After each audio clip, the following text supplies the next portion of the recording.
আমাৰ বিমাৰী এই অঞ্চলত আমাৰ নাৰ্চাৰী 8 লাখ গছপুলি উৎপাদনৰ লক্ষ্য বান্ধি দিছে।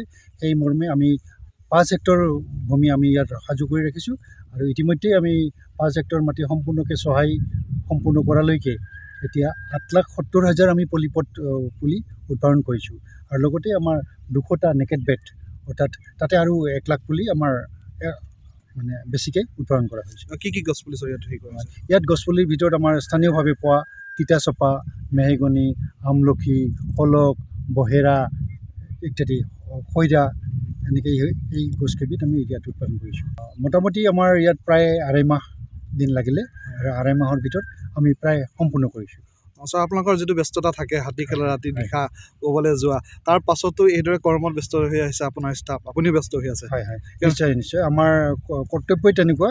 আমাক যিহেতু এটা নিৰ্দিষ্ট টাৰ্গেট দিয়ে আমাৰ প্লেণ্টেশ্যন বা নাৰ্চাৰী, আমি সেইখিনি সময়ত কৰিব লাগে। তাৰোপৰি আমাৰ বনৰীয়া হাতীৰ যেতিয়া 6th এডিশ্যন বা আমাৰ জংঘলৰ পৰা ওলাই আহে, তাৰ কোনো নিৰ্দিষ্ট সময়সীমা নাথাকে।